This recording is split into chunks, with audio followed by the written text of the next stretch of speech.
Mafun Finagor Teşkilatı'nın başkanı Sayın Alexey kardeşimiz yeni katıldı divanında. İstedim biraz bilgi versin bize teşkilatleriyle ilgili. Слово предоставляется председателю молодежной организации Мафунов Финно-Угорского района. Alexey.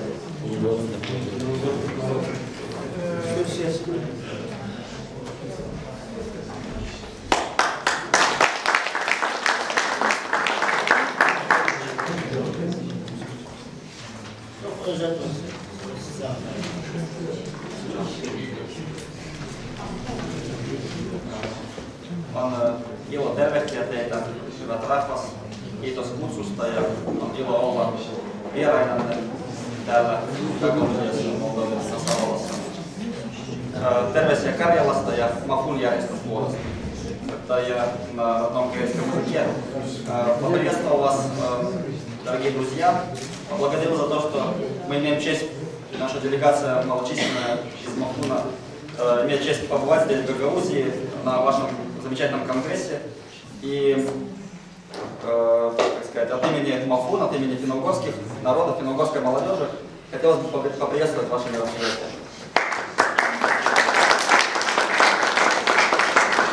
Değerli arkadaşlar, ben çok mutluyum ki bugün burada bulunuyorum ve Mafun arkadaşlar adına sizi herkese selamlıyorum. Çalışmanızı kolay gelsin diyorum. Мафун – это молодежная ассоциация финно-угорских народов. Она создана была 20 лет назад, в 1990 году, еще в Советском Союзе. И в этом году мы празднуем свое 20-летие. Mafun Gençler Teşkilatı daha Sovyet Birliği zamanında kurulmuştur ve bu sene 20. yılını kutlamaktadır. В нашу организацию входит 40 более маленьких общественных организаций из российских финно-угорских регионов, таких как Республика Мариэл, Республика Мордовия, Удмуртская республика, Республика Карелия, Коми, Ханты-Мансийский округ и другие регионы, где проживают в том числе финно-угорские диаспоры, землячества, а также из Финляндии, Венгрии и Эстонии. Bizim teşkilatımızın alt kolları birçok Rusya Cumhuriyeti'nde de bulunmaktadır. Cumhuriyetler ismini tabii hatırlamıyorum. Молодежная ассоциация финно-угорских народов активно участвует в различных мероприятиях, проводит свои конгрессы. Раз в 2 года у нас проходит конгресс Мафун в разных регионах и странах. 2 senede bizim teşkilatımız da kongresler düzenlemektedir. Мы участвуем в всемирных конгрессах финно-угорских народов. Это очень крупные мероприятия, раз в 4 года проходят также в регионах и странах. И вот в 2008 году прошел 5-й всемирный конгресс финно-угорских народов, на котором присутствовали президенты России, Финляндии, Венгрии и Эстонии. 4 senede bir düzenlenen büyük kongrelere katılmaktayız. Bizim teşkilat olarak ayrıca 2008 yılında da Finno-Ugor Halkları Kongresi'ne de katılmış bulunmaktayız. Сфера наших интересов, она примерно, наверное, такая же, как и у вас. Это культура, это родной язык, это образование на родном языке. Безусловно, это политическое устройство наших финно-угорских регионов. Всем этим мы активно занимаемся. Kongrelerin konusu tabii ki sizin kongreniz olduğu gibi kültürel konular tartışılıyor, siyasi ve ekonomik durumlar. И вот, так сказать, схожие проблемы уже сразу, вот я сидя здесь увидел. Вы сейчас работаете над созданием интернет-ресурса молодежного объединения тюркской молодежи. Мы также сегодня, в год 20-летия, занимаемся созданием нашего нового интернет-сайта. Tabii ki sizin gibi de bizim de problemlerimiz var. Biz de aynı zamanda aynı konu üzerinde tartışmaktayız. Bu da kendi internet sistemimizin olması. У нас в этом году, как вот, год 20-летия, проходят довольно крупные мероприятия, например, так сказать, слет молодых семей финно-угорских народов. Также состоится в декабре форум, финно-угорский форум, социально-экономический форум финно-угорской молодежи и юбилейное мероприятие в городе Хельсинки, в столице Финляндии, 23-24 октября. 20. senemizde biz çok büyük organizasyonlar yapmaktayız. genç aileleri davet ediyoruz ve bu sene Ekim ayında çok büyük bir etkinlik planlamaktayız. Nereye genç Finogor halklarının aileleri de katılacaktır. И у меня большая радость пригласить вас также на наше мероприятие. Вот, в частности, упомянутый мной юбилейный семинар МАФУН в Хельсинки 23-24 октября. И добро пожаловать в город Пермь, Пермский край. 1 декабря, с 1 по 3 декабря пройдет социально-экономический форум финно-угорской молодежи. И друзья и коллеги из тюркских организаций также будут почетными гостями на нашем форуме. Sizi de bizim etkinliklerimize davet etmek istiyoruz. Özellikle Finlandiya başkentine Helsinki'ye. Ayrıca 1 Aralık tarihinde diğer bir şekilde sizi de davet ediyoruz. Değerli delegeler. Ну, чтобы не злоупотреблять временем уважаемых делегатов, хотелось бы еще продемонстрировать и, так сказать, подарить принимающей стороне некие презенты. Это вот мы также занимаемся финно-угорской музыкой. Вот, в частности, в Карелии создали музыкальную группу, которая исполняет песни на карельском, вемском и финском языках. Это группа Анна Тула. И рок-музыка на карельском языке, вот, группа Санту Карпу. Также передаем это в президиум. И вот такой календарь, календарь karela.info, который повествует, так сказать, рассказывает о всех организациях, занимающихся карельским языком в Республике Карелия. И здесь есть все контакты наших организаций, мы с удовольствием это передаем в президиум.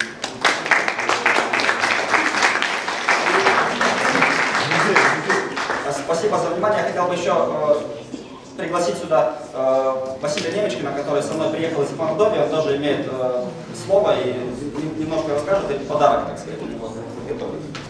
Az önce verilen heyet başkanına verilen hediyeler işte Finno-Ugor gençlerinin ana dilinde söyledikleri rock şarkıları ve Finno-Ugor müzik setleri bulunmaktadır. Şu anda da Mordovya heyet başkanına söz verdim. Уважаемые коллеги, от имени молодежного общественного движения мордовского народа горячо и сердечно приветствую вас. Нас очень часто путают, я думаю, здесь что схожее есть Республика Молдова и Республика Мордовия. Değerli sizi selamlıyorum. Bizi çok sık karıştırıyorum Moldovya ile Mordovya olarak. Хотелось бы тоже в президиум нашим коллегам, друзьям подарить вот такой альбом тоже о культуре финно-угров от имени Министерства по национальной политике, от МАФУН, от организации МАФУН, нашим друзьям. Ну, вот, о фестивале, финно-угорском фестивале. Уверен, что таких авторитетных представительных организаций, которые здесь собрались, очень много сделали для развития культуры, языков наших народов, для развития дружбы между нашими народами. Горячо приветствуем всех участников из Мордовии.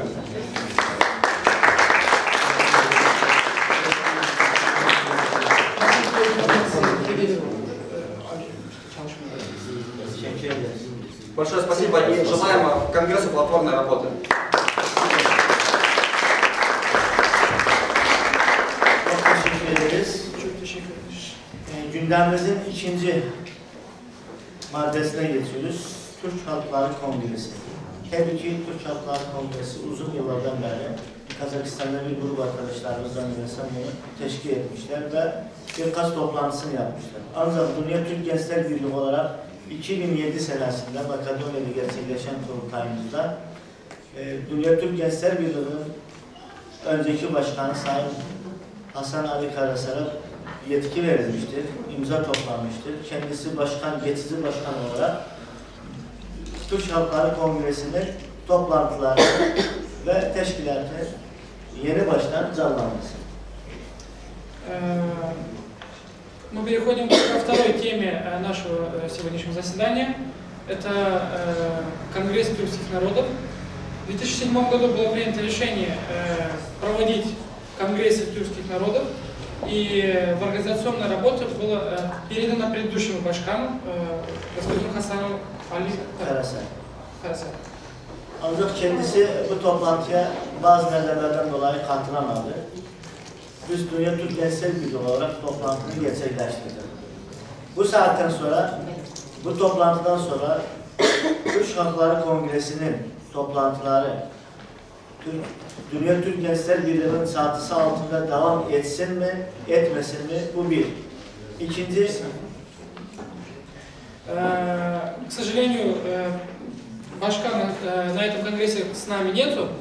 И на данном этапе мы хотим задать вопрос. Во-первых, проводить ли Конгресс тюркских народов под крышей, под эгидой Союза тюркской молодежи? etsin mi etmesin mi? Bir saniye. Daha önce biraz önce dedim de Türk Halkları Kongresi'nin resmi bir kuruluşu vardır. Onun kurucunun ismi neydi? Yok. Daha önce. Amerika'da kurulmuş bir kuruluştur. Onlar bize bir teklif gönderdiler. Birleştirme istediler. Kazakistan'daki biraz önce bahsettim.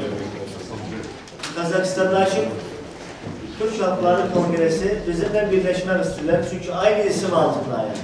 Bu iki konuda birden tartışacağız. Biz burada Türk Gençler Birliği adında mı bu toplantını yapalım yoksa Kazakistan'daki kuruluşla işbirliği yapalım, onlarla faaliyet birlikte yapalım. Последующий конгресс тюркских народов предлагается соединиться с казахской организацией Союза тюркской молодежи, либо соединиться с ними, либо продолжать самим проводить данные конференции. Çünkü Türk Halkları Kongresi bizim bir sivil toplum kuruluşumuz değil. Kazakistan'da kurulmuş bir sivil toplum kuruluşudur. Bize mektup yazdılar, teklif ettiler. İşbirliği ve birleşme konusunu gündeme getirdiler. Biz de burada Kurultay'da Kongresi'de bu konuyu sizlere arz ediyoruz. Fikirlerinizi, görüşleriniz ne varsa tek tek söz hakkı alın, burada tartışalım. Предлагайте внести свои предложения по поводу темы, объединиться ли нам с казахской общественной организацией тюркских народов, либо продолжать работать самим под эгидой Союза тюркской молодежи. Burada dört arkadaşımız söz hakkı vereceğiz. Fikirlerini, görüşlerini Türk Halkları Kongresi ile ilgili arşivleyeceğiz. İlk arkadaşımız, yani Borçlu arkadaşımız, buyursunlar. Türk Halkları Kongresi ile ilgili düşüncelerimiz. Yani buyursun. Ne böyle? Старается президенту нагайской делегации по поводу тюркской конференции.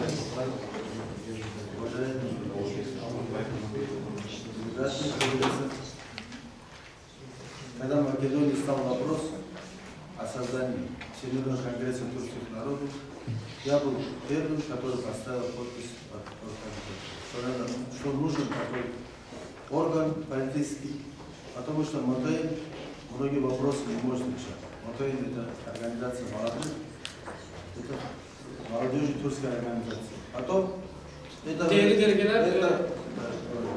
Değerli delegeler, Makedonya'daki toplantımızda biz bu sorunu kaldırmıştık. Türk Halkları Kongresi oluştu. Çünkü Türk Gençler Birliği bu sorunu tek başına çözemez. Ve ben ilk olarak bu işin altında imzamı atmıştım. Время шло, именно на то время шло, что в Америке уже зарегистрировался Всемирный конгресс тюркских народов. Zaman geçti ve şu anda Amerika'da böyle bir Uluslararası Türk Kongresi adı altında bir kuruluş oluştu. А почему время шло? Постоянно, когда мы телевидели, нашего уважаемого Хасана Али Карасан, который сначала взял это все ноши на себя, нестабильность Турецкой Республики. То там референдум, то предвыборная кампания, все это тянулось до этого времени. Zaman niye geçti? Zaman niye harcandı? Çünkü Hasan Ali Karasan Bey kendisi bu işi üstlendi.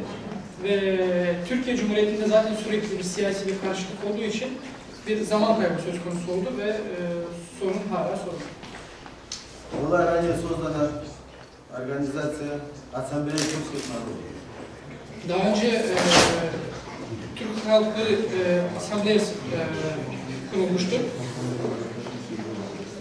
Но эта организация, которая возглавлял уважаемый нами Мухаммедович, Татарстан.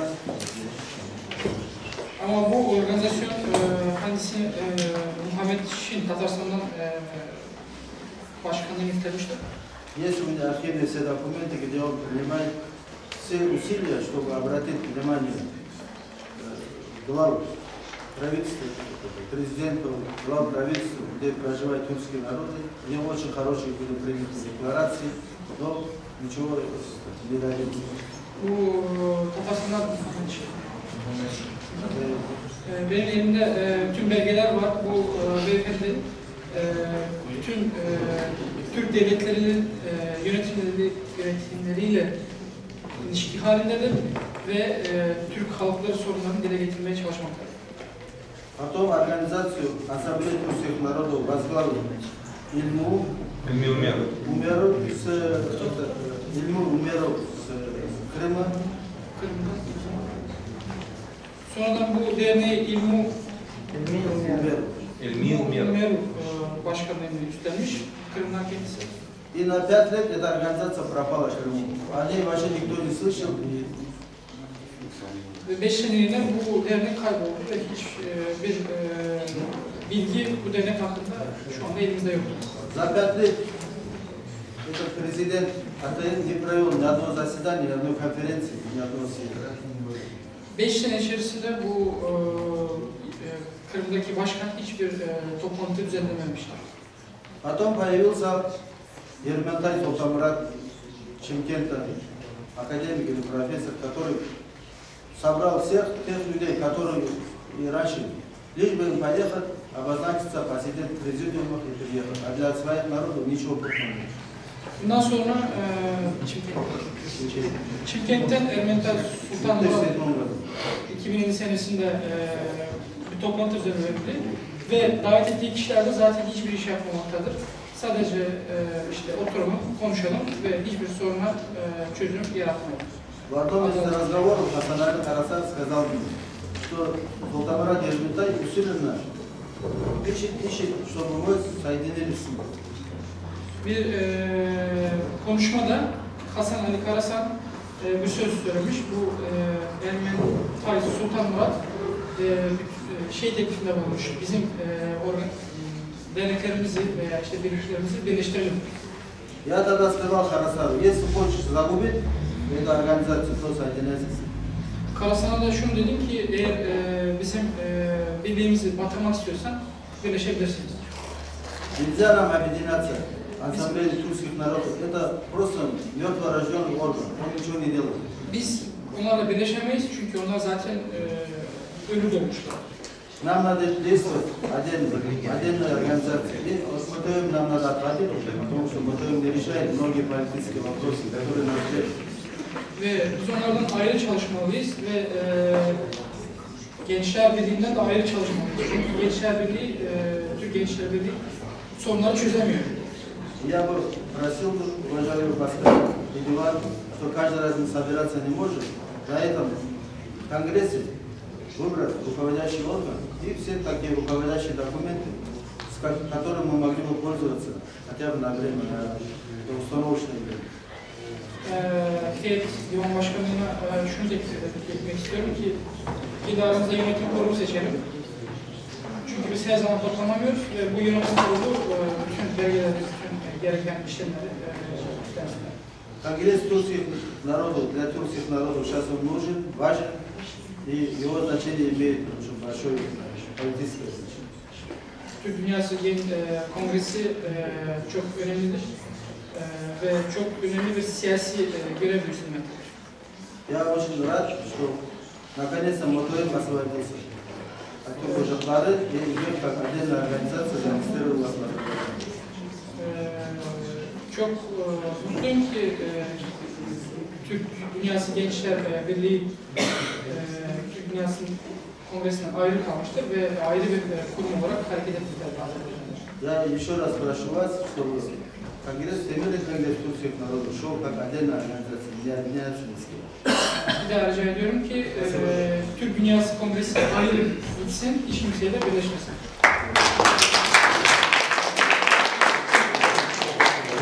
Yani Gülçin kardeşimizin sözleri gerçekten de arkadaşlarımız arasında hem fikir olanlar vardır. Çünkü uzun bir zamandır Dünya Türk Gençler Birliği Türk halklarının sorularına çözüm getiremiyor. Bunu da burada itiraf etmek hepimizin üzerine düşen bir görevdir. Bu bir gerçektir. O yüzden Türk Gençler Birliği'nden doğan bir Türk Halkları Kongresi 2007'de Makedonya'da gerçekleşti ve biraz önce de ifade ettiğim yetki verdiğimiz Hasan Ali kardeşime. Ancak Hasan Ali Bey bir gün 3 sene oldu 2007'den bugüne kadar Türk Halkları Kongresi ne bir adım öge gitti ne bir adım geriye geldi. Ve diğer kongrelerinde asamble vardır. Asamble, Türk Halkları Asamblesi vardır Kazakistan'da. Onun da başkanı Sultan Murat Nermantek kardeşimiz vardır, profesördür. Onunla da ilgili bazı spekülasyonlar vardır. Я думаю, что многие из нас солидарны со словами господина Ярбочи по поводу того, что мы должны действовать отдельно, не присоединяясь ни к каким организациям. И солидарны также с тем, что Союз тюркской молодежи не может решить и найти решение проблемам тюркского мира. И мы должны действовать отдельно. Ancak Türk Halkları Kongresi'nin düzenlenmesi bizim Dünya Türk Gençler Birliği'nin görevi değil ve misyonu da değil ve işi de değil. Ancak bu defa biz bunu yaptık çünkü Hasan Ali kardeşimizle birkaç arkadaşımız anlaşmıştır bu defa yapılsın. Ondan sonra farklı yönetim, farklı tüzük, farklı çalışma mekanizması yapılsın. Организовать Конгресс тюркского мира – это не дело Союза тюркской молодежи. Но на этот раз по просьбе Хасана Али Карасана мы организовали данный конгресс, но в дальнейшем мы просим выбрать президиум и уже под другим началом организовывать такие конференции. Çünkü bizim Dünya Türk Gençler Birliği'nin 44 teşkilatı vardır, üye teşkilatı vardır. Çatısı altında kurulan alt teşkilatları vardır. Dünya Türk Gençler Birliği, Genç Yazarlar Birliği, Türk Dünyası Genç İletişimciler Birliği, Türk Dünyası Genç Bilim Adamları ve Türk Dünyası Genç İş Adamları dernekleri vardır. Türk Dünyası, Dünya Türk Gençler Birliği'nin çatısı altında. Под эгидой Союза тюркской молодежи работают 44 организации, из них Союз тюркских бизнесменов и такого рода организации. Поэтому мы не можем совсем успеть. Ve bu yüzden Türk Halkları Kongresi'nin yapılması bizim gerçekten de görevimiz değil. Ama arkadaşlar burada yöneticiler yeni bir gündeme bir konu getirirseler, yeni yönetim ve farklı bir şey yaparsalar onu yönetim olarak oylamaya sunacağız. Kurultayın gündemine alıp belki bugün değil, büyük kurultayın onu masaya yatırıp farklı bir şeyler çıkabilir ortaya. Я еще раз повторюсь, что организовать данный конгресс это не под нашу юрисдикцию, поэтому я предлагаю проголосовать и выбрать новый президиум, который будет в дальнейшем организовывать конгресс тюркских народов. Çünkü bu konuda Rıfat kardeşim Hasan Ali Bey bir teklifte bulunmuştur. Türk Halkları Kongresi'nin resmi olarak Turan Derneği adında, Turan Kongresi adında bir İstanbul'da bir resmi müracaatları olmuştur. Turan Kongresi. Чуть раньше господин Рафет предлагал организовать общественную организацию Туран, которая будет заниматься организациями Конгресса тюркских народов в Стамбуле. Официально уже было подано заявление в Стамбуле. Resmi olarak müracaat edilmiştir ancak daha yönetimi ve toplantısı yapılmamıştır. Собрание и выбора президиума еще не было. Evet, benim diyeceklerim şimdilik bu kadardı. Sözü ben İskender kardeşine vermek istedim. Birkim Ali Sonmenç. Tamam, Oleg kardeşim, Çuvaşistan Delegasyon Başkanı. Buyursunuz. Вот предоставляется президенту чувашской делегации господину Олегу.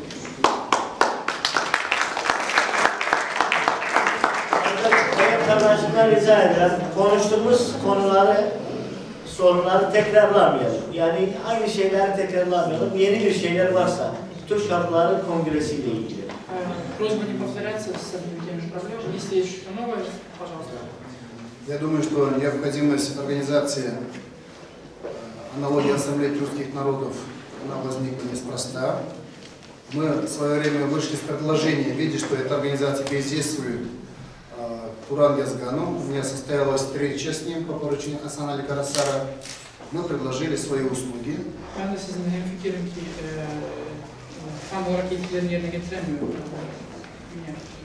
Ve ayrı bir Hasan Ali Karasar. zaten diyor ben aynı sözleri Hasan Ali Karasar'a da teklif etmiştim. Наше решение основывалось на том, что есть организация МТМ, и в рядах этой организации выросло целое поколение людей, которые имели большой опыт работы, возможность вести организационную работу, но они уже по возрасту вышли из молодежного. Мы не юноши, скажем, мы стареем, и мы должны уже или уйти вообще с этой работы, или продолжить наши идеи. И мы приняли решение, что мы, более старшие товарищи, создаем взрослую организацию, условно его назвали Всемирный конгресс тюркских народов, а Международное объединение тюркской молодежи будет нашим молодежным крылом.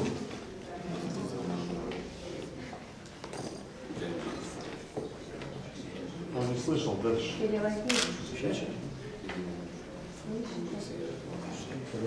Türkiye Gençler Birliği adı altında biz bu teşkilatta girdiğimizde gençlik ve bu teşkilat adı altında birçok nesil yetişti. Ama biz artık yaşlandık, ya yenileri gelsin ya da Türk Dünyası Kongresi düzenlensin. После этого нам не сообщили, мы только слышали о том, что Ассамблея тюркских народов возобновила свою деятельность. Они провели Курултай, но на этот Курултай мы не получили приглашение. Biz sonradan öğrendik ki Türk Dünyası Asambleyası bir kurultay düzenlenmiş ama biz kurultaya daveti kabul etmedik. Yani kimseye teklif etmedik. Davet edemedik. Davet etmedik. Но так как уже принципиальное решение было принято еще в Македонии, то мы продолжали нашу работу. И тут выявляется, что уже на завершающем этапе Ассамблея тюркских народов обращается к нам. Нас в какой-то степени пытаются обвинить в расколе тюркского национального движения и предлагают, чтобы мы вошли в их организацию. Fakat biz Makedonya'da kararımızı almıştık ama şimdi bugün öğreniyoruz ki bu Türk Asambleyası bize teklifte bulunuyor ki birleşelim. Hatta bizi suçluyorlar ki biz Türk Dünyası teşkilatlarını bölüyoruz, bölmekle suçluyoruz. Но мнение руководителей всех делегаций и совета старейшин было таково, что мы не будем вступать в эту организацию, так как мы ее не знаем, не потому что она плохая она, или хорошая, или она прекрасная. Мы не знаем просто ничего об этой организации, и по этой причине мы не можем вступить туда, куда, не знаем куда. Fakat biz şu karar aldık ki biz bunlarla birleşemeyiz. Çünkü biz onların bu asamble hakkında hiçbir fikrimiz yok. Hiç onlar hakkında hiçbir bilgi sahibi değiliz. Ve biz onlarla birleşemeyiz. Çünkü hiçbir şey bilmiyoruz onlardan. Конгресс тюркских народов состоялся, это совершившийся факт. Мы собрались, мы плодотворно работаем. Прекрасные условия нам создали наши гагаузские друзья. И мы должны разработать дальнейший план работы. Türk Kongresi gerçekleştirilmiştir ve çok güzel şartlar altında Gagavuz kardeşlerimize misafirperverliğini gördük ve bugün burada gelecekle ilgili plan kurmamız gerekiyor. Так как для решения практических вопросов, повседневных проблем, мы не можем каждый раз собирать такой большой курултай, это накладно, то я предлагаю на этом конгрессе избрать из количества 5-7 вице-президентов, назвать их все-таки вице-президент Конгресса тюркских народов.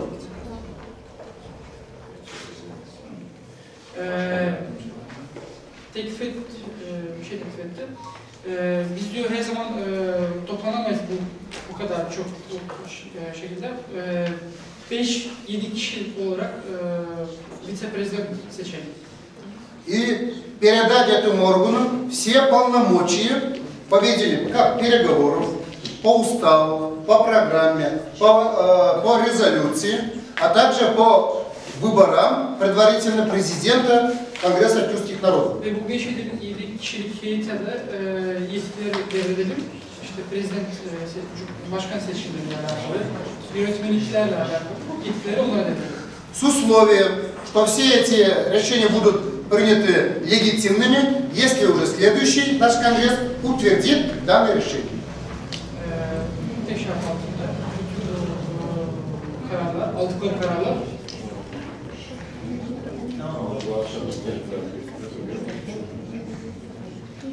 Месяц.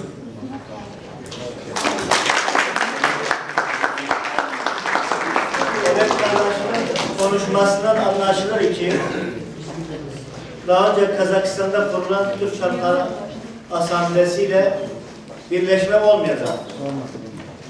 Daha Nargıç kardeşin de aynı şeyi dedi, birleşme yok. Çünkü o birliğin daha kendilerine faaliyetleri yoktur.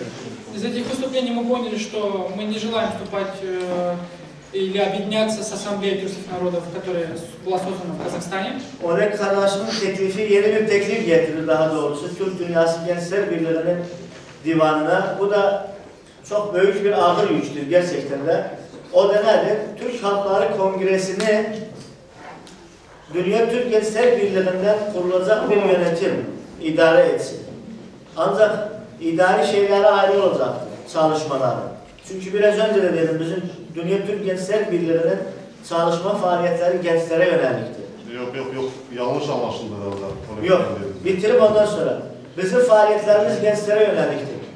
Dünya Türk Gençler Birliği içerisinden 10 ildir. Bu teşkilatlerde yetişenler Dünya Türk Halkları Kongresi'ni kurdu Makedonya'da. Aynı kuran kişiler yeni bir yönetimle devam etsinler. Yanlış anlamamışsam bu şekilde izah ettim. Oleg Bey'in dediği şimdi yeni bir yönetim kuralım dedi. Evet. Ama aynı kişilerden. Aynı kişilerden kelimesi geçmedi. Yeni bir şey yapalım, 5-7 tane vice-prezident yapalım, adamlar işi yürütsün dedi. Ama aynı çatı altında. Dünya Türk Gençler Birliği'nin çatısı altında. Yok. Hayır, kongres. Bağımsız mı olacak? Ne olacak? Bağımsız kongres olarak. Kongresin şeyini, yönetimini yapmak için. İşini.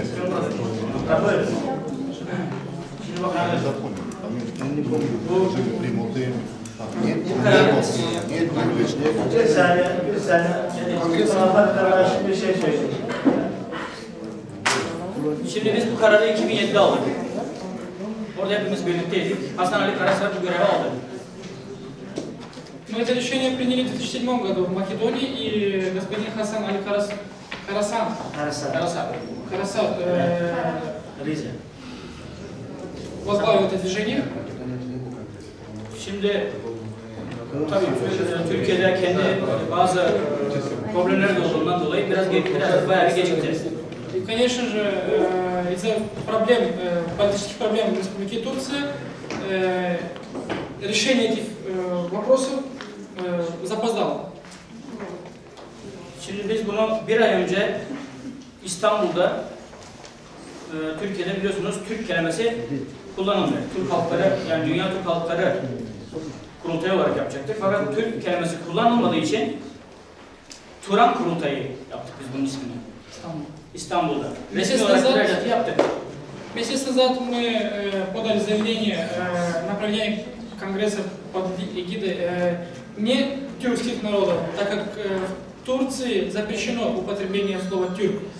И мы решили провести это под эгидой Туран, под названием Туран. Şimdi bunu kurucular olaraktan burada Hasan Ali Karasar, kurucu başkan, Rafet Ulutürk, ben genel sekreter olarak, Murat Toylu, hepinizin bildiği başkan yardımcısı, Aybala Polat, başkan yardımcısı,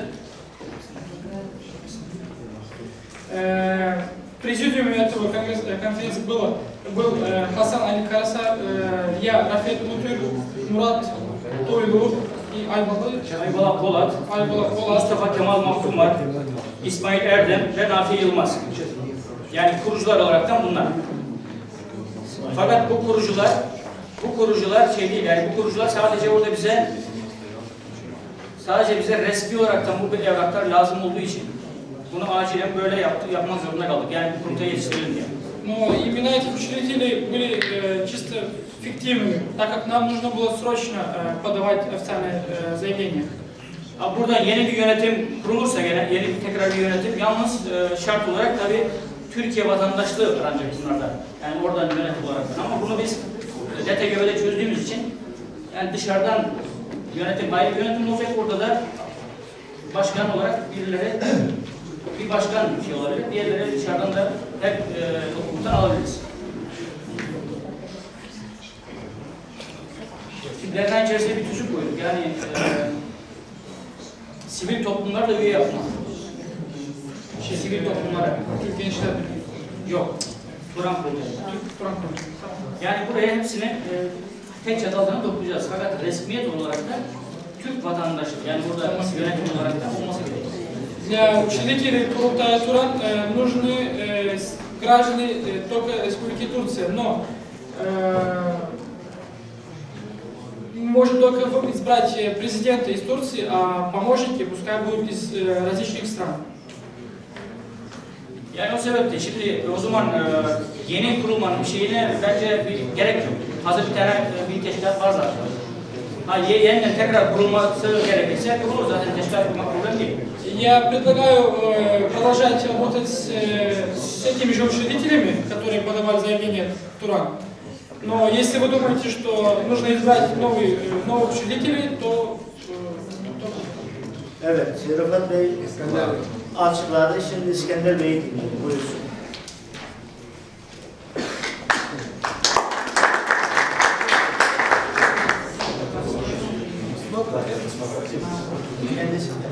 Selam aleyküm sağlığı Kongres делегаты. Niçin ben söyleyeyim Kongres делегаты? Çünkü bizlerge birinci fikirge gelmek gerek. Bu oldu mu olmadı mı Kongres Türk halkları Kongresi. Bu birinci soru. Onun için bizlerge bu soruya cevap vermek gerek. Я буду по-русски, буду стараться на русском, на крымско-татарском говорить, я думаю, будет доступно. Во-первых, уважаемые делегаты Конгресса, я сейчас обращаюсь к вам как к делегатам Конгресса, а не как, скажем, представители Международного объединения русской молодежи, мы должны в первую очередь для себя ответить, Конгресс сегодня состоялся или не состоялся, он есть или нет. Исходя из этих вопросов мы можем думать о дальнейшей нашей деятельности.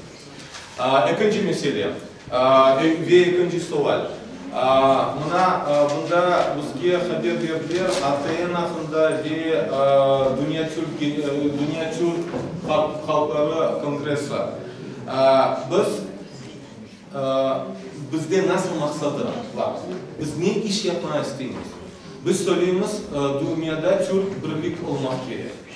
Onun için ben bilesem, birinciden biz birinci soruya cevap verken son bizlerge gerek olacak mesela belki временный комитет yoksa временный nasıl olacak Tatarca? No, bir komitet, içici komitet yapmak gerek. Belki bu komitet kongresin komiteti saylanmak gerek ve ben bilesem bu komitetke bizlerge gerek добро. Хабул. Не хабул, а разрешить. Razı vermek gerek Kongres adından bu teşkilatlarının konuşmaya, вести переговоры. Görüşmek yapmak. Я считаю, что мы вообще, какая наша цель, о чем мы говорим? Мы говорим о единстве тюркского мира. И когда сегодня мы просто заявляем о том, что мы не знаем о том, чем те или другие занимаются, Понятно, лично в мой адрес было сказано со стороны АТН о том, что некто Бариев там заявлял, что они будут реанимировать АТН, и, соответственно, там назвал АТН трупом. Не было такого, я говорил о реанимации, но не говорил про труп. И как раз таки мои предшественники сказали, выступающие друзья, сказали о том, как это было на самом деле. Но я при всем том считаю, если мы примем первое решение, что Конгресс состоялся, то второе решение, в принципе, нам никто не запрещает вести переговоры. И на каких условиях, если возможно объединение, на каких условиях. То есть у нас есть ресурс. У нас есть ресурс, то, что мы через МОТМ выросли, мы через МОТМ набрались опыта, и у нас есть людские ресурсы. У нас есть представители практически всех народов мира, тюркских народов мира. Türk tilinde söyleyeceğim. Bizlerde bu teşkilatların biz bilmiyoruz. Onların nasıl возможности, nasıl imkanlar var. Aman. Bizlerde imkan var. Çünkü Dünya Türk Gençler Birliği'nden biz başlandık çalışmaya. Biz biraz dostuk ve bizlerde çok dostlar var, çok Türk halklardan dostları var. Biz beraber çalışıyoruz ve bütün dünyada onlar yaşıyorlar. Поэтому здесь я предлагаю следующие моменты.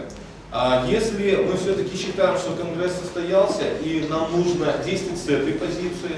Второе, нам нужно выбрать, скажем, соответствующий комитет, который будет, как было предложено Олег Ага, в том плане, что в каком направлении, в направлении переговоров, в направлении организационных работ. У нас нет еще устава. Мы должны принять устав. А то, что сказал Рафет Мурат, в принципе, на самом деле, мы на МОТМ давали поручения, мы давали возможности, скажем, бывшему председателю МОТМ заниматься организацией Конгресса. Но никто не давал полномочия регистрировать Конгресс. По-моему, было так, насколько ясно. Поэтому здесь мы должны, опять же, принять решение в этом плане. Есть тоже, это тоже результат, о чем нам сказали, нам нужно об этом подумать.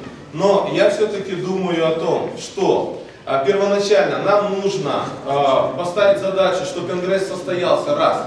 Второе, мы должны выбрать некую структуру Конгресса, которая временно будет, скажем, вести работу по организационной работе самого Конгресса, чтобы уже второй Конгресс русских народов, он был на более высоком уровне.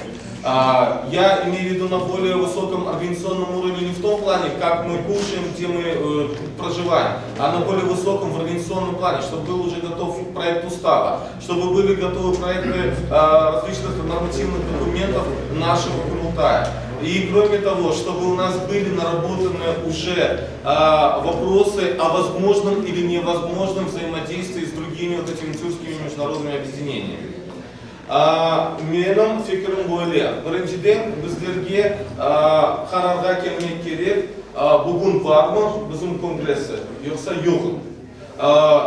Kabul etmek gerek.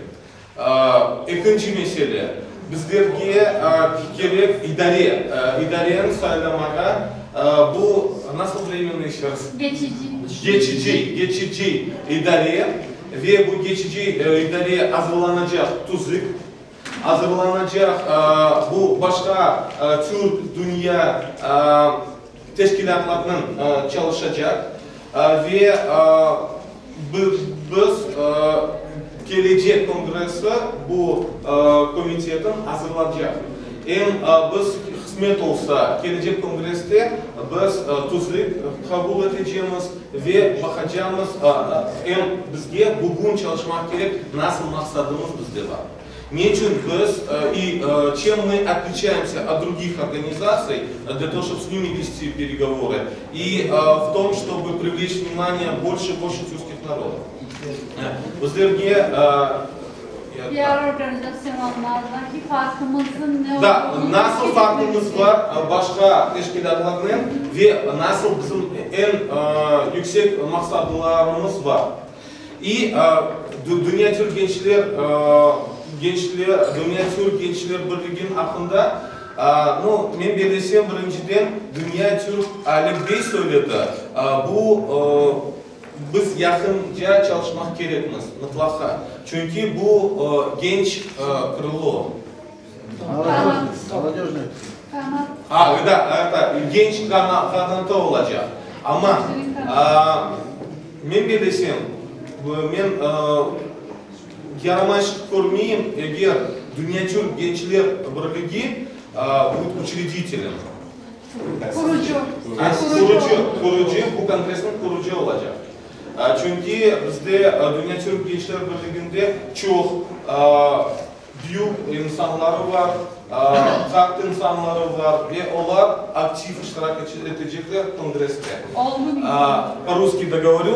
Говоря уже о том, какие взаимоотношения будут с Международным днем тюркской молодежи, об этом четко сказал господин Олег Бей, о том, что все-таки ничего плохого не будет, если учредителем все-таки этого конгресса будет МТМ официально. Кроме того, все прекрасно знают в мире, что как раз таки старшее поколение МТМ автоматически будет основателем этого конгресса и вести работу этого конгресса.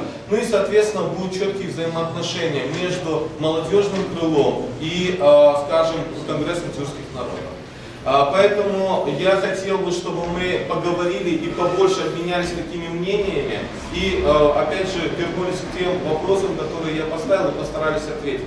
Тогда мы будем принимать окончательное решение. И я вас всех призываю к тому, что все-таки нам нужно считать, что да, может быть, много наших друзей не приехало, но конгресс состоялся. И уже с позиции состоявшегося конгресса можно вести переговоры с кем угодно. Мен белесем ve men rica ettim bizlerge Oleg Hararga kelmek gerek. Bizim kongresimiz oldu.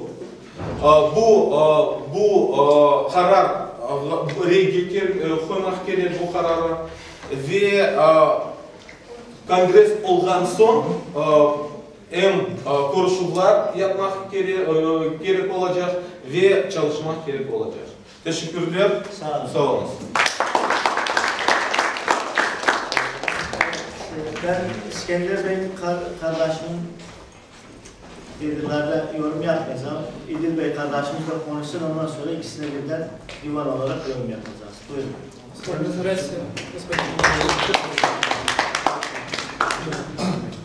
Ну, здесь затронули две вещи. Первое, что начал Олег Мельке, об назначении вице-президентов. Просто хотелось бы продолжить эту мысль. Вице-президенты в плане координаторов определенных, не районов, как было это в МТМ, можно сделать, конечно, и по регионам, но по определенным видам деятельности. Bundan önce Alek Bey'in konuştuğuna devam etmek istiyorum. Alek Bey'in dediği gibi vice-prezidentlerin şey yapılması, düşünülmesi, adamlar sadece iş yürütmesi için yapılacaklar ve adamlara bölge olarak koordinatörlük değil de iş düzeyinde koordinatörlük verecek. Birisi tüzük üzerinden çalışacaktır, birisi işte başka iş üzerinden çalışacaktır. Если мы это осуществим, сегодня назначим, и эти люди завтра начнут работать, я уверен, что к следующему году мы подойдем полностью подготовлены, со всеми решенными задачами. Eğer biz bunu yaparsak ve herkes kendi dalında çalışırsa, seneye kongre düzenlersek bu işlerin hepsi tamamlanmış, bitmiş halde olacaklar. Второе, по объединению, наверное, все уже высказали, что никакого объединения с другими организациями. Мое мнение здесь, если эти организации захотят войти в Конгресс, потому что этот Конгресс действительно имеет очень большую историю, очень большой опыт работы, и не только в плане проведения каких-то мероприятий, но и действенной работы, то, наверное, не будет против их принять как рядовые организации, которые до этого sуществуют и входят. Eğer başka bu bahsettiğimiz asamblee ve Amerika'daki kongreler birleşmek istiyorsa bunlarla kavga etmekten ya da şey yapmaktan gerek yoktur. Adamlar birleşmek istiyorsa gelsinler, kabul edelim ama başka şeyler bizim gibi normal bir şey olarak, teşkilat olarak gelsinler, içeri girsinler. Arkadaşlık payla değil, içeri girme şartıyla. İşle ilgili, kongreyle ilgili. По Конгрессу, если говорить, то действительно, раз было принято решение 3 года назад, зачем это оттягивать и опять тянуть? Наверное, сегодня уже надо принимать решение о работе Конгресса. Один из главных вопросов, как будут выбираться делегаты, как будут представлены народы в этом Конгрессе. Наверное, надо четко сейчас определить. Bu teşkilat yapılırken bu teşkilatta üye olacak, kongreye üye olacaklar. Nasıl seçilecek? Kim seçilecek? Onu kendimiz şimdi karar almamız lazım. Ve önümüzdeki kongre düzenlerken adamlar işte ona göre gelmeleri lazımdır. Наверное, первоначально, что такое важное, только это. На мой взгляд, конечно, надо создавать конгресс и исполнять решение Курултая, мотив, который был. Мы обязаны его исполнять, есть цель, и решение Курултая может отменить только Курултай, молодежная организация. Если мы не будем его исполнять, там уже есть молодое крыло, которое будет исполнять его без нас. Они смогут самоорганизоваться в какой-то степени, не сейчас, через год, вырасти чуть-чуть, ребята подрастут, и все равно сдадут. Поэтому мы, конечно же, должны идти по пути решения Курултая. Здесь самое главное, на мой взгляд, что мы должны определить, вот здесь прозвучали два предложения, два пути создания Конгресса. Олег Бей предложил сегодняшний Конгресс считать как бы переходным этапом между, насколько я понял, между МОТом и учредительным Конгрессом, то есть как бы подготовительный такой, как признание Грузии подготовительным Конгрессом, избрать вице-председателей, которые будут заниматься непосредственно разработкой устава и так далее, и на учредительном Конгрессе уже, в принципе, официально все это оформить. Рафаэль Бей предложил другой путь, насколько я понял. Создать общественную организацию, она, вернее, уже создана. Она уже создана, она уже зарегистрирована в Турции. И фамилии, которые, в принципе, юридически, формально являются учредителями этой общественной организации, я перечислил, это наши друзья, это наши товарищи по МОТу. То есть Олег Яросавль и так далее. То есть нам сначала надо определиться, мы идем по тому пути, то, что Олег предложил, или по тому пути, то, что предложил Рафаэль. То есть здесь тоже есть маленькие, на мой взгляд, неувязочки. Стратегию создания Конгресса МОТом не определял.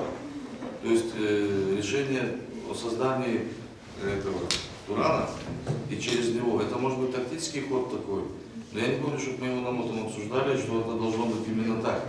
То есть я тоже не помню. Может быть, это для того, чтобы зарегистрировать Конгресс, но тогда как сделать этот Конгресс преемником МОТа? То есть как показать эту эволюцию между МОТом и между Конгрессом? Получается, что Конгресс создается отдельной общественной организацией Туран, которая, в принципе, отношение к МОТам имеет только через людей, которые участвуют и там. Но очевидной эволюции МОТом в Конгресс нету. То есть, видимо, здесь надо четко забить гвоздями, что Конгресс является новым этапом эволюции в развитии МОТа. Если мы идем этим путем, значит, мы должны тактику вырабатывать через этот путь. Наверное, прослеживается вот такая идея. Есть и другая мысль. Если мы сегодня на Конгрессе будем вырабатывать какие-то конкретные шаги по Конгрессу, вот по пути, то, что Олег предложил, избрание 5 вице-президентов и так далее, то это тоже спорный вопрос. Многие наши товарищи, которые не приехали, которые должны быть, без них мы эти вопросы не можем сегодня решать. Тот же Олег Яросавль, и все остальные друзья. Я, насколько понимаю, они сегодня не приехали на данный конгресс, потому что они посчитали, что этот конгресс не будет переходным этапом или подготовительным этапом к созданию конгресса, о решении которого было создано МОТЭ, имеется в виду Македония. То есть как мы будем избирать сейчас вице-председателей и так далее, без участия фактически наших 50% товарищей, с которыми мы принимали решение, в принципе, в Македонии в 2007 году. То есть здесь тоже есть какая-то сложность. Как мы это сейчас будем делать? Мы же не будем вице-председателем избирать комиссара без его присутствия. И мы не сможем избирать сейчас среди нас 5 вице-председателей, если не привлечем ту группу, которая сегодня, в принципе, не приехала. Хотя могла запросто приехать. То есть здесь вот эти все противоречия сейчас, видимо, усложняют ту задачу, которую мы сегодня поставили перед собой.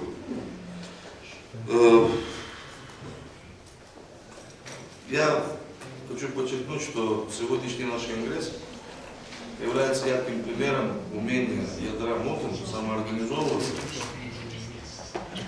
когда мы без фактически внешней финансовой поддержки государственной со стороны любого там государства и так далее, мы смогли самоорганизоваться и достаточно на солидном уровне сегодня собраться и представить 13 делегаций. Это очень важно. Вряд ли сегодня какие-то АТМ и так далее делегации мы смогли бы на таком уровне сегодня самоорганизоваться. И поэтому нам сегодняшний конгресс, очевидно, что тоже надо использовать для того, чтобы это было какой-то маленьким штрихом в эволюции конгресса. Вот, в принципе, мое видение, то, что происходит, а мы давайте подискутируем, давайте обменяемся мнениями. Здесь я не думаю, что есть догма, допустим, во мнении Рафета, есть догма во мнении Аликбея или в моем. Давайте мы подумаем, обменяемся мнениями и придем к какому-то знаменателю для того, чтобы, в принципе, идти по пути создания конгресса. Но в первую очередь сейчас, в течение 5 минут, мы должны определиться, мы идем на создание конгресса или мы будем присоединяться. Если мы этот вопрос вообще не должен ставить, и мы сразу должны перейти к вопросу. Нет, его нет, только вопрос. Нету вопросов. Нет, кто его сказал. Вот и все. Спасибо. Дальше мы не сможем. Так, а свои предложения? Üçüncü oturumuz saat 7'ye kadar devam edecekti. Benim de 15 dakika ara vermek zorundayım. 15 dakika ara verip ondan sonra toplanırım. Arkadaşların şeyini tanımalım. Evet. Это заседание будет продолжаться до 7 часов. Сейчас 15-минутный перерыв. Tamam, görevimizi yapmış.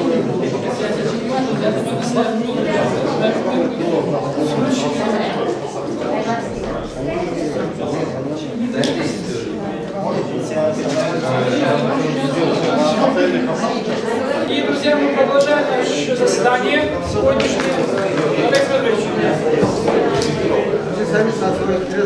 Oleh Bey, siz orada oturun başkanım. Ama yatma.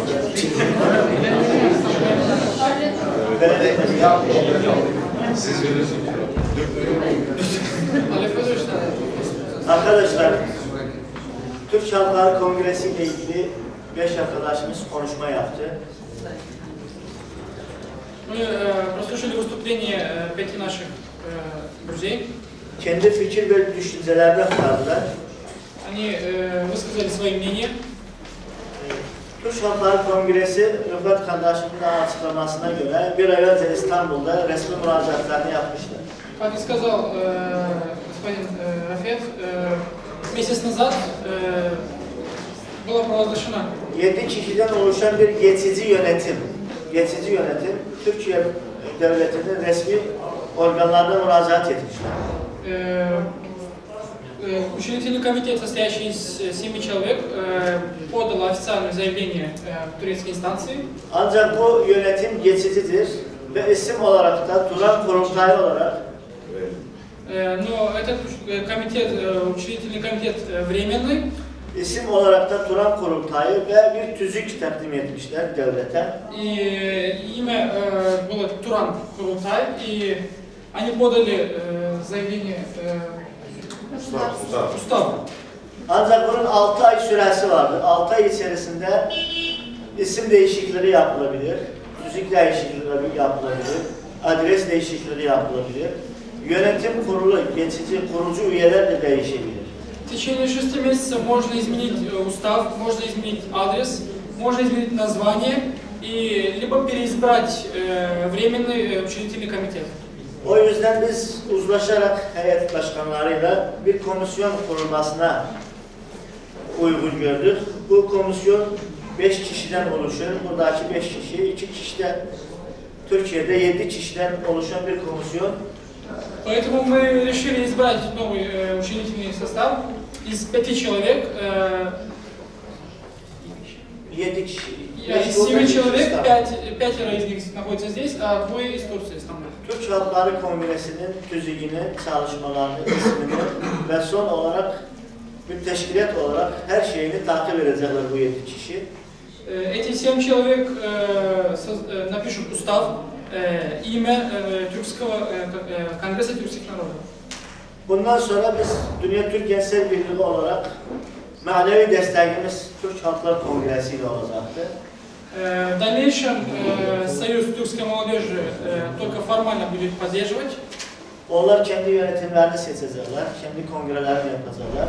Ama Türk Halkları Kongresi'nin kurucu üyesi Dünya Türk Gençler Birliği'dir.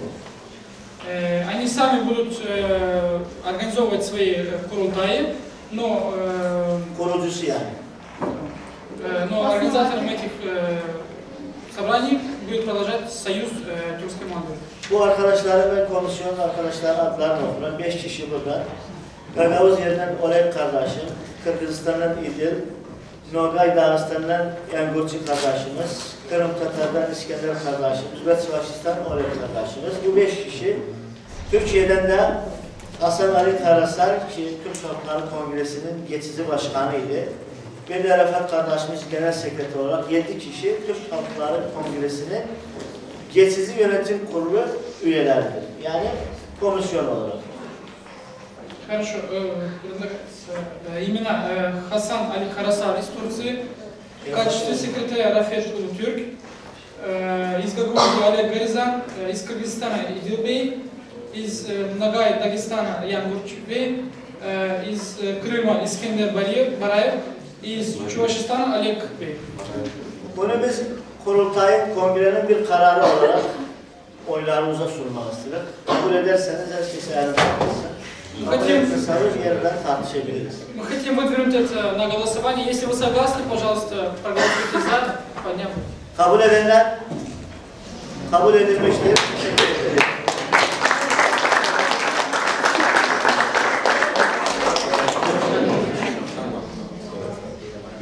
Evet, şimdi başka bir maddeye geçeceğiz. Türk Halkları Kongresi'nin konusu kapatıldı. Bu şekilde. Yarın son gün olacaktır. Öğleye kadar çalışacak uçakta. Ancak sonuç bildirgesiyle ilgili her ülkenin, her teşkilatın 2 paragraflık bir yazısıdır. Bu şekilde 2 paragraf ülkesiyle ilgili sonuç bildirgesinde yazılması gereken ve istenen paragrafların bize yazılı olarak. Завтра будет проведено последнее заседание нашего конгресса в селе Копчак. Будем работать до обеда. И просьба президентам делегации написать коротко про свои страны. Yani bu akşam Подготовить проект резолюции. Bu akşam yetiştirirseniz bize ve yarın sabah da olur. En geç bir sonuç bildirgesini yarın hazırlayalım. Можете подать проект резолюции сегодня, либо самое позднее завтра до обеда. 2 konumuz vardı. Çok hızlı getireceğim bu konuları. Onlar.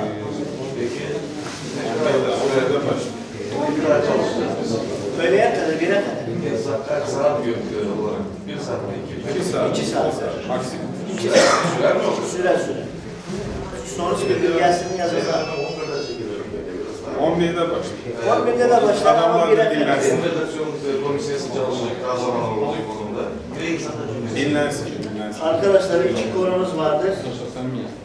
Birincisi Dünya Türk Gençler Birliği internet sitesiyle bağlıdır. İkinci de önümüzdeki yıl 2011'de büyük kurultayımızla bağlıdır. У нас осталось на рассмотрение 2 темы. Первая тема – это веб-сайт Союза тюркской молодежи. И вторая тема – где провести Конгресс тюркских народов на следующий год. Biz 6. ayda Haziran ayında Sofya'da gerçekleşen başkanlar toplantısında karar aldık. Ben Refat kardeşim Dünya Türk Gençler Birliği internet sitesini yaratmak. На собрании в Софии в июне мы, президенты делегации, решили Что нужно создать сайт, веб-сайт в интернете. İnternet sitemiz içi adresi olarak dtgb.org dtgb2010.org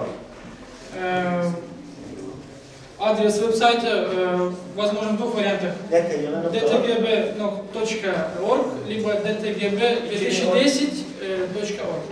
Şu anda bu iki sitede yayındadır. На данный момент оба эти адресы работают. Ancak test yayınıdır. Yani только это Временно. Временно. 4 dilde Türkçe, Rusça, İngilizce, Arapça. На 4 языках будет на английском, на арабском, на русском и на турецком. Sizden istediğimiz her teşkilat kendi logosunu, kendi faaliyetlerini, kendi bilgisini bizim info.dtgb.org veya info.dtgb2010.org Просьба, чтобы вы сами свою символику и кратко о своих народах прислали на адрес info.dtgb.org либо на info.dtgb2010.org. Yani sizden bize bilgi gelmese internet sitemiz boş kalacaktır.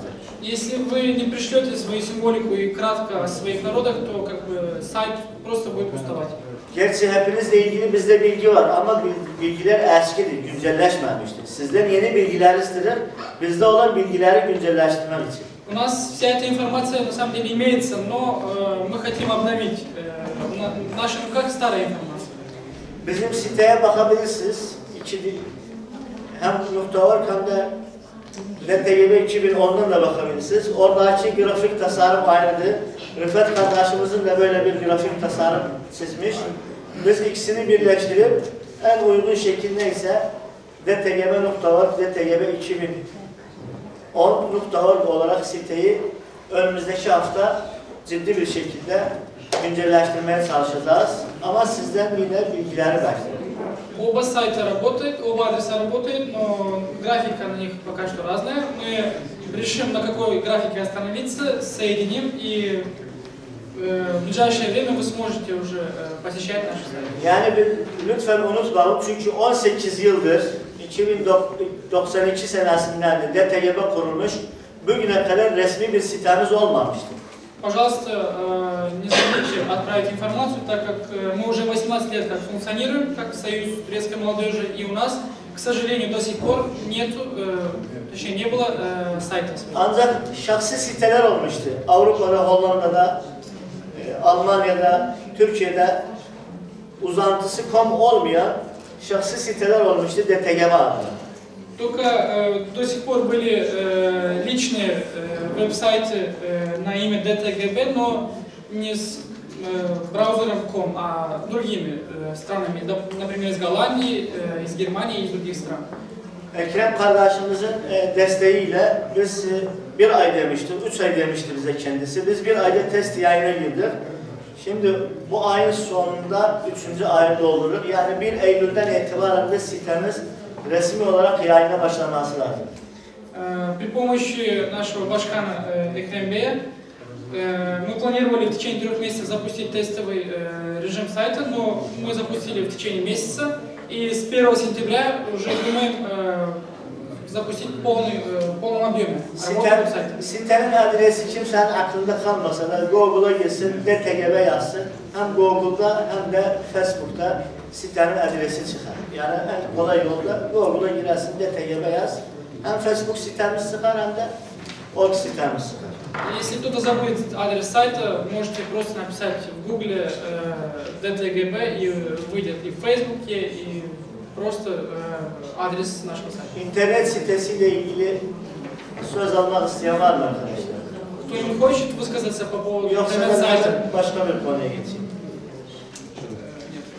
Bir de sizden bir ricamız olacaktı. İnternet sitesi için, arşivimizi oluşturmak için. Kimin hangi teşkilatın gazetesi varsa, dergisi varsa veya broşürü varsa, bu şekilde tanıtıcı şeyler varsa bize göndersinler, yine e-mailimize, infoya göndersinler. Biz onları internet sitesinde ya PDF olarak, ya ses olarak, ya görüntü olarak ya da kitap şeklinde olarak hepsini yayınlayabiliriz. И еще одна просьба, какая делегация в каких странах, если они выпускают свои газеты, брошюры и тому подобное, пожалуйста, пришлите в формате PDF, либо в других форматах нам на info.dtgb.org, и мы разместим это все на нашем веб-сайте. Ben son olarak kurultay önümüzdeki yıl 2011 senesinde Dünya Türk Gençler Birliği kurultayıyla bağlı Kazakistan vardı gündemde, ancak Kazakistan'da bazı olaylar olmuş ve ciddi bir şekilde gerçekleşmediği için birinci sırada Kıbrıs'ı gündeme aldı, ikinci sırada Nahçıvan. Насчет проведения Курултая 2011 мы в первую очередь хотим предложить Северный Кипр, либо Нахчıvan, Azerbaycan. Şimdi bu iki ülke üzerinde çalışmalar vardır. Bugün 44 teşkilattan 12-13 teşkilatımız buradadır. İsterseniz şöyle bir durum vardır. Siz yetkini başkanlık heyetine verin. Ya Kıbrıs'ta ya da Nahçıvan'da hangi ülkede şartlar müsait ise uygun ekonomi açısından uygun bir destek, maddi manevi destek bulduysa biz grup yoluyla sizlere yine de istişare ederek o şekilde kurultayımızı 2011'de ya Kıbrıs'ta ya da Nahçıvan'da yapmayı düşünüyoruz. Если вы желаете, вы можете передать свое право выбора учредительному комитету, где провести Курултай 2011. Çünkü şu anda ne Kıbrıs'ta ne de Ekrem Bey'in dışında Nahçıvan'dan delegasyonlarımız yoktu ki gelsinler, biz de hazırız. Biz de bu şekilde kurultayı yapabilir. TİKA destekleri, devlet destekleri, sivil toplum kuruluşları veya iş adamları verir. O yüzden biraz Kıbrıs'ta Nahçıvan konusunda yetkini divana verin, başkanlık heyetine verin. Başkanlık heyeti en uygun ülke neyse, şartlar hangisi müsaade ise onu daha sonra sizlerle de istişare ederler. Zaten zamanımız çok var. 2010, 11, 8. ay veya 9. ay. Ввиду того, что на данный момент представители Северного Кипра и за исключением Экрембея с Азербайджана никого нету, пожалуйста, передайте право выбора учредительному комитету, и мы уже решим и в дальнейшем вам сообщим, где провести Курултай 2011. Evet, bir daha sonra yetki vermek isterseniz elinize kaldırak. Если вы желаете передать свои полномочия, то поднимите руку, пожалуйста. Evet, kabul edilmiştir. Teşekkür ederim. Evet, biz burada 3. oturumun gündem maddelerine göre bizim diyeceğimiz bir şey yoktur. Ancak arkadaşlardan söz almak isteyen varsa, çünkü belediye başkanımızı beklenir, kendi plaketini vermek istedim. Bir de Türk Halkları Kongresi'nin sonuç bildirgesiyle ilgili tekrar söylemek istedim. Her adam, her teşkilat iki paragraf bir şeyler yazsın. Edebilirse şimdi yazsın, şimdi yazsın. Veya akşama yazabilir veya yarın sabah en geç. En geç yarın sabah bizim elimizde olması lazım.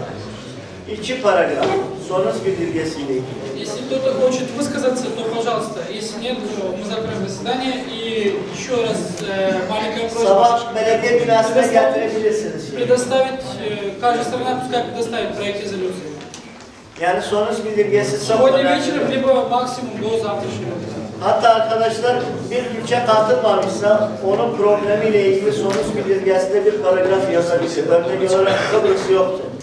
Kıbrıs katılmamış. Kıbrıs'la ilgili bir paragraf koyabilirsiniz. Кстати, если нет представителей определенных стран и вы знаете о их проблемах, то вы можете и вместо них тоже написать коротко о их проблемах. Sonuç bildirgesinde yer alacak paragraflar siz katılımcıların düşünceleridir. В проекте резолюции пускай уделяется внимание, будут ваши мысли по проблемам. Örnek olarak Türkiye'de bir referandum vardır. Evet mi, hayır mı? Biz kurultay katılımcıları olarak, kongre katılımcıları olarak belki de düşüncelerimizi siyasi anlamda yansıtabiliriz. Veya Irak'ta 7 Mart'tan bugüne kadar bir seçim olup ama 6 aylık hükümet kurulmamıştır. Tek sıkıntısı da Kerkük meselesidir. Yani buna benzer konuları sonuç bildirgesinde paragraf olarak işleyebiliriz. Например, вы можете в проекте резолюции высказать мнение, например, о референдуме в Турции за или против ваши политические мысли, либо о Северном Ираке, допустим, о проблемах irakskих Türkmenов Kerkük'ü. Evet, ben bu kadar. Sayın Başkan bir şeyler isterse buradan bir şeyler konuş. Belediye Başkanı yerine kadar bir durum değerlendirmesi. Genel tersi. Yavaş yavaş. Evet. Çalışalım. Değerli arkadaşlar, değerli bizim Türk dünyasının muhtelif yerlerine gelen bazı kardeşlerimiz. Дорогие друзья, братья и сестры, Bir daha Siz özür istersiniz. yok, Tamam. yavaş. Ben bir daha hamını salamlamak istiyorum ve bunu söylediğiniz gibi hem de bizim iştirakçıya uğurlar, müveffekiyetler arzulayabiliriz, başarılar diliyorum. я хочу поприветствовать еще раз всех делегатов и хочу пожелать всем удачи и удачи. Düşünüyorum ki bizim yarın son günümüz kalır. Son günümüzde başarılı olacak ve önümüzde duran meselelerin həlli istikametinde adımlar atabilecek. Я искренне желаю, что на завтрашнем заседании, на завтрашнем последнем заседании мы сможем принять некоторые решения по поводу проблем русского мира. Bugün biz çok büyük bir iş gördük. Türk Halkları Kongresi'nin yaranmasıyla bağlı Kongresin bir araya gelmesiyle evvelden büyük bir adım attı. Мы сегодня проделали огромную работу по поводу Конгресса тюркских народов. Ve biz bugün bir tarih yarattık. Her birimizin iştirakiyle, burada oturan kişilerin iştirakiyle bir tarihi bir iş gördük, tarihi bir adım attık. Мы сегодня, каждый из нас, можно сказать, написал историю. Ve birkaç seneler geçecek ve biz oturup birbirimizle konuşanda bu günleri yada salacağız ve bugün bu büyük işin belki neticesinden bizim gençlerimizin fayda görmesinin şahidi olacak. Пройдут года, и мы, когда соберемся вместе, будем вспоминать об этих днях, мы вспомним, мы еще раз поймем, что сегодняшние дни являются фундаментом для будущего нашей молодежи. Biz hakikaten de üzerimizde çok büyük işler var. Türk dünyasının bir araya gelmesi için. Ve biz bunun için çalışıyoruz, çabalar gösteriyoruz, bir araya geliyoruz. Ama göreceğimiz ve gördüğümüz işler yeterli değil. Daha çok işler hayata geçirmeliyiz. На наших плечах лежит огромная ответственность, и в будущем я надеюсь, что мы сможем еще больше проделать работы и в разрешении проблем тюркского мира, народов тюркского мира. O bakımdan da biz çalışıp üzerimize götürdüğümüz vazifeleri, üzerimize götürdüğümüz işleri layıkınca gönülden hayata geçirelim. Дай Бог, мы сможем всю эту работу проделать. Ve ben bu işte yeniden her bir kese, her bir bizim dostumuza, kardeşimize uğurlar arzulamak isteyen, müveffekiyetler, başarılar dilemek isteyen ve arzu ediyorum ki kısa bir zamanda kongresin kurulması istikametinde de çok ciddi adımlar atılsın ve kısa bir zamanda biz bunun şahidi olalım. Я искренне желаю всем нашим братьям и сестрам удачи, и дай Бог в ближайшее время мы сможем сделать большие шаги в создании Конгресса. Ben bugün bu fırsattan da istifade edeyim bir daha burada Gagavuz gençlerine, Gagavuzya'dan olan insanlara öz teşekkürümü, minnettarlığımı bildirmek istiyorum. Воспользовавшись ситуацией, я хочу поблагодарить молодежь Гагаузии, которая присутствует здесь, и за их труды, за их гостеприимство. Ve biz gelip Gagavuzyanı bir daha keşfettik, fethederdik. мы еще раз раскрыли для себя, открыли заново для себя Гагаузию. Benim için, benim hayatımda çok derin iz bırakacak bir günler olacak. Burada geçirdiğimiz günler. Лично для меня эти дни оставят большие следы в моем сердце. Ve düşünüyorum ki Gagauz gençleri için de bu böyle olacak. Ona göre ki ilk defa ki böyle bir kongres Gagauz torpağında, bu torpağlarda geçiyor. Я думаю, что для молодежи Гагаузии тоже эти дни оставят большие следы, потому что впервые такого рода конгресс проводится на земле Гагаузской. Yaşasın Gagauzya, yaşasın Gagauz'da, yaşasın Türk dünyası.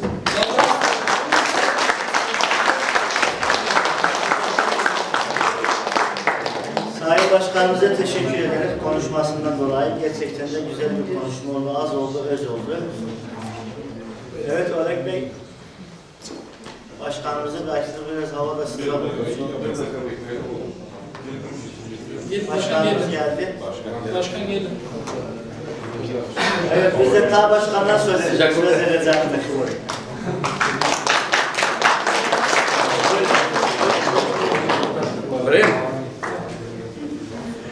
Sevgili delegeler, Türkiye Başkanımız hoş geldiniz. Дорогие делегаты, 2 gündür Türk Halkları Kongresi'ni Gagauzya Özerk bölgesinde yapmaktayız. Мы уже 2 дня как проводим конгресс народов тюркского мира в Гагаузии. Dün açılış toplantımızı Komrat'ta yaptık. Вчера открытие мы провели в Комрате. Sayın Başkanımızı orada görmek isterdik. Ancak bugün oradaki hazır olmadığını burada bizim için daha fazlasını gösterdi bize. Мы хотели бы вас видеть и там, в Комрате, но ввиду того, что мы смогли приехать, мы сегодня увидели всю эту платформу. Biz bugün sizlerin huzurunuzda sevgili belediye başkanımıza sizlerin adına bir plaket takdim etmek istedim. Gerçekten de sabahtan beri bizimle yakından ilgilenerek ve kaç günden de beri bu toplantının yapılması için emek harcıyor. Мы хотим подарить вам этот плакет, знак благодарности, что вы за гостеприимство и что вы помогли нам в проведении заседания. Sayın Ekrem Bey'i oraya aşağıya almak istedim.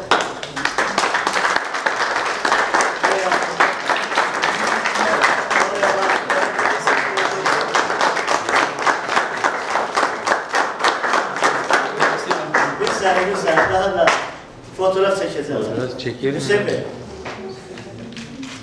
Arkadaşlar çeksinler.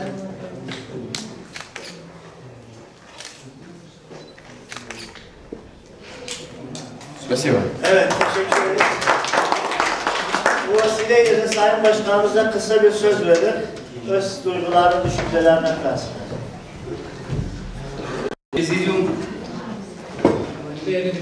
уважаемые гости, уважаемые участники Первого конгресса тюркских народов, я очень благодарен организатору, что выбрали Кангас.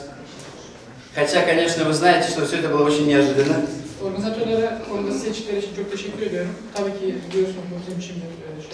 Но, как говорится, что не делается, все к лучшему. И я действительно, может быть, не смог с вами сегодня работать, потому что есть очень много текущих вопросов, в связи с тем, что впереди целая неделя выходных. Özür diliyorum, sizinle bugün birlikte çalışamadım çünkü belediyede işler vardı. Но вместе с тем, за столь короткий промежуток времени общения с вами, я понял, что у нас очень много общего. Bu kısa sürede ben buna rağmen anladım ki bizim sizlerle çok ortak noktalarımız var. Я очень надеюсь, что, может быть, в политическом мире этот симпозиум, этот конгресс не такой уж огромный такой вот, будем так говорить, огромное мероприятие, но вместе с тем он оставит должный след в каждом тюркском народе. Belki siyasi anlamda bu kongre büyük anlam taşımamaktadır ama tabii ki bu kongre bütün Türk halklarında derin bir iz bırakacaktır. Надеюсь, что это не будет первым и последним заседанием конгресса. Я надеюсь, что это будет уже и второй, и тогда ко второму Мы подготовимся еще лучше, чем сегодня. Temenni ederim ki bu ilk ve son olmayacak, ilk ve son kongresi olmayacak.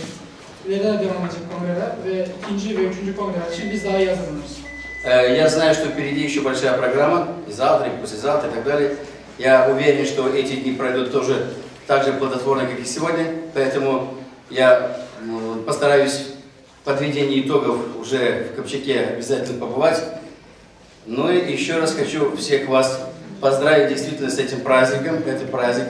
Хотя наши конгасские люди сегодня на рабочий день, кто где, на местах, они, может быть, не очень-то и оповещены были об этом мероприятии. Мы пока работаем над своей местной инфраструктурой, телевидение, радио и так далее. Вместе с тем, информация по телевидению идет, поэтому я думаю, что мы сможем довести до наших людей то, ради чего сегодня вы собираетесь и собирались вчера, то есть вот ту программу, которая заложена в конспекте данного конгресса. Kıpçak'taki yarınki çalışmanızda başarılar dilerim. Aynı şekilde sonuç bildirisinde ben de bulunmak isterim ve inşallah bulunurum.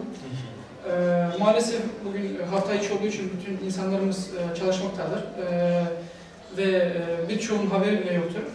Ama biz televizyonlar aracılığıyla veya gazete aracılığıyla bu kongre hakkında bizim kongres vatandaşlarımızla da ilgilendireceğiz. И хочу пожелать, чтобы данный конгресс приобщил к единой культуре все тюркские народы. И тоже, может быть, малое, но общее проросло как зерно большого урожая, чтобы история в дальнейшем объединялась не одним конгрессом, а другими какими-то добрыми делами, начинаниями, общими связями, городами и селами побратимами, чтобы друг к другу люди стали добрее, теснее, и всем на земле для всех был мир, был покой, ну и здоровья всех, каждым вас и вашим близким.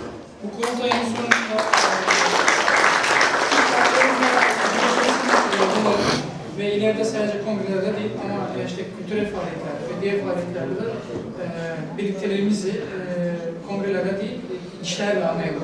Спасибо вам.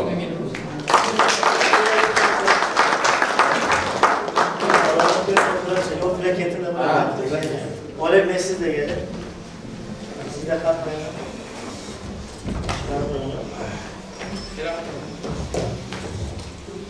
Evet, daha sonra toplu olarak aşağıda başkanla bir fotoğraf çekeceğim. Yukarı gel.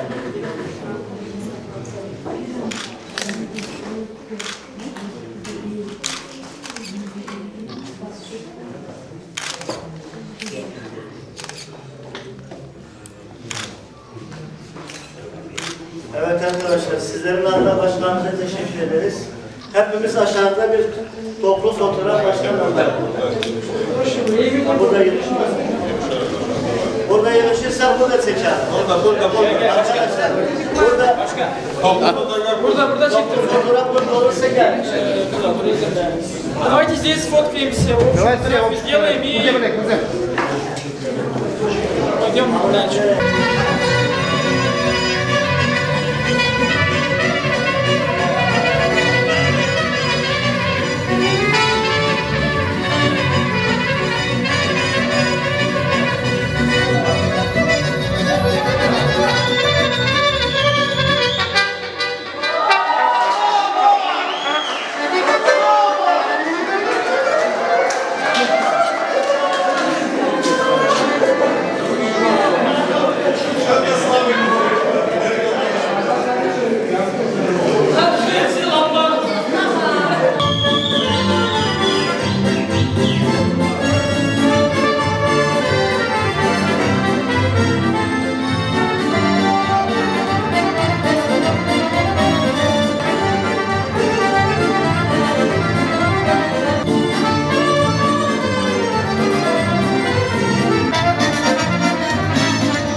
Ay uyurum, çok sağ